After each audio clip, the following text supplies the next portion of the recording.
일전에 제가 여드름 치료에서 가장 중요한 건 여드름 예방, 여드름 억제라고 정말 수차례 말씀드렸는데요. 여드름이 생길 때마다 압출하고 염증 주사 맞고 홍조 생기고 흉터 생기고 이건 절대 근본적인 치료가 아닌데요. 그냥 여드름이 애초부터 안 생기면 뒤의 과정은 1도 고민할 필요 없습니다. 그래서 제가 골드 PTT 치료법에 대해 계속 강조드렸는데요. 오늘은 바로 2세대 골드 PTT, GBR PTT에 대해 자세히 말씀드리려 합니다.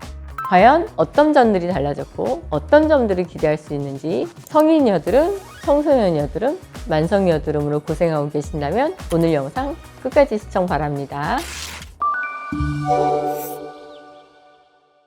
안녕하세요. 15년차 연세이의원 대표원장 박성원입니다. 오늘은 2세대 골드 PTT 치료법인 GBR PTT에 대해 자세히 알아보려고 합니다. 일전에 저희 병원이 여드름 치료를 알려지면서 정말 많은 환자분들이 멀리서도 찾아오고 계신데요. 그래서 저도 더 나은 여드름 치료법을 찾기 위해 더 최선을 다하고 있습니다. 그럼 본론으로 넘어가겠습니다. 먼저 골드 PTT와 비교부터 하겠습니다. 골드 PTT는 압출, 열린 모공의 골드 입자 도포, 레이저 주사 이 3단계로 이루어져 있습니다. 여드름의 최초 원인은 피지선 과다 활성화부터 시작하거든요. 골드 PTT는 피지선 내부에 남아있는 여드름균과 피지를 정리해주고 레이저의 열로 피지선 활성을 정상적으로 줄여줍니다. 이렇게 다회 시술을 받게 되면 장기적으로 피지선 기능을 안정화되는 방식이죠. GBR PTT는 여기서 한 단계를 더 나아갔는데요. 바로 백금까지 추가되었습니다.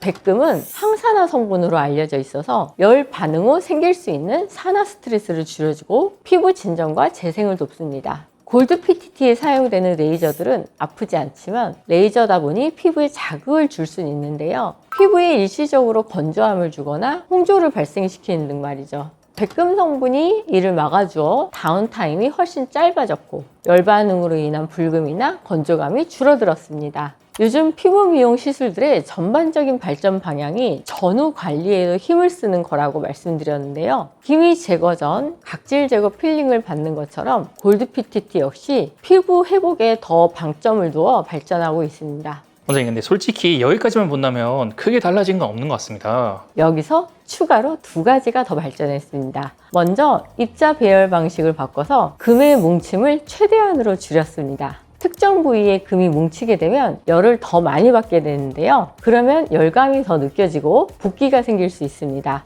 GBR PTT를 받게 된다면 백금 성분과 더불어 입자 배열 업그레이드로 열감 발생 가능성을 더 줄일 수 있습니다. 그리고 나머지 하나는 PTT 도포 후에 초음파 조사 단계가 추가되었다는 건데요. 정리하면 압출, 열린 모공의 골드 2차 도포, 초음파 조사, 레이저 조사가 된 것입니다. 사실 2단계가 꽤 중요한데요. 골드 PTT의 핵심은 골드 입자가 얼마나 균일하게 그리고 깊숙하게 입자가 모낭 안으로 들어갔느냐이기 때문이죠. 1세대 방식은 도포 후 자연 확산에만 의존했기 때문에 나중에 레이저 단계에서 표면에만 열이 닿고 정작 피지선 쪽은 자극이 부족한 경우도 있었는데요. GBR PTT에서는 초음파 단계를 넣어 금 입자들을 모공과 피지선 쪽으로 더 균일하게 밀어넣는 과정을 추가한 겁니다. 초음파가 피부 표면에 미세한 진동을 주면서 세포 공간 사이를 열어주기 때문에 도포한 입자들이 표피 위에 머물지 않고 모낭 속 깊숙이 들어가게 되는 거예요. 결과적으로 같은 레이저를 써도 열이 전달되는 깊이가 일정해지고 시술 후에 나타날 수 있는 부위별 편차, 예를 들어 어디는 따갑고 어디는 멀쩡한 이런 현상이 줄어듭니다. 즉 자극감은 더 균일해지고 효과는 더 안정적으로 유지되는 구조예요. 원장님, 그럼 총 시술 횟수가 줄어드는 편의성이 생길 수도 있겠네요. 그런 관점보다는 같은 횟수에서도 더 빠르게 피지선 안정화가 가능하다고 바라보는 게 더 좋을 것 같은데요. 여드름 졸업이 생각보다 단기간이 아닌 경우도 많습니다. 식습관, 잠습관 등으로 다시 생기는 경우가 많거든요. 약효가 좋아졌더라도 장기간 피지선 안정화를 시키는 것이 아주 중요합니다. 혹시 병행하면 좋은 시술들도 있을까요? 중증 여드름이라면 혹시 흉터 치료도 같이 가능할까요?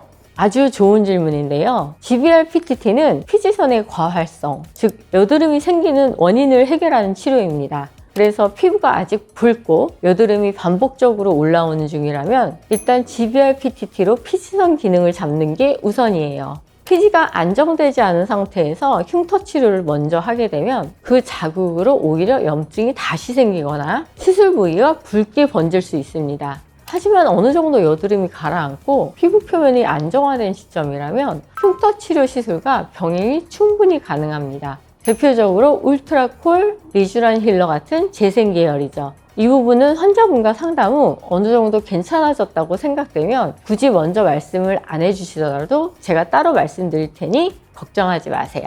근데 확실히 2세대가 1세대보다는 좋아졌다고 하지만 사실 피부에 보수적인 사람도 엄청 많잖아요. 1세대는 골드 PTT 도입한 병원도 많고 의사분들도 실제로 많이 쓰는데 2세대는 많이 쓸까요? 백금에 민감한 분은 없을까 좀 생각이 듭니다. 꽤 현실적이고 날카로운 질문인데요. 피부 시술은 아무리 새로운 시술이라도 안정성이 검증됐냐 이 부분이 가장 중요하죠. 우선 1세대 골드 PTT는 이미 여러 병원에서 수년간 사용돼 왔고 안정성이 충분히 입증된 시술입니다.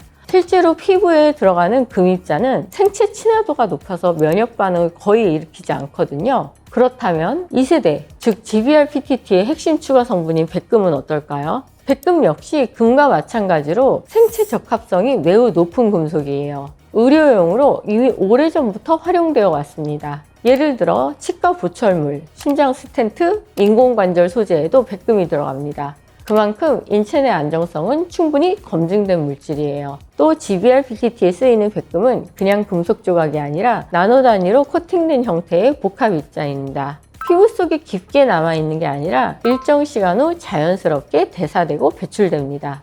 그러니 GBR PTT는 안정성을 유지하면서도 자극을 더 줄이고 침투 효율을 높인 업그레이드 버전이라고 보시는 게 맞습니다. 오늘의 결론입니다. GBR PTT는 1세대 골드 PTT의 안정성은 그대로 유지하면서 자극은 더 줄이고 피지선 안정화 효율은 높인 시술입니다. 여드름 졸업을 원한다면 오늘 영상을 꼭 2번 시청해 보시고요. 영상이 좋았다면 좋아요, 구독, 알림 설정까지 함께 부탁드릴게요. 이상 연세의원 박성원 원장이었습니다.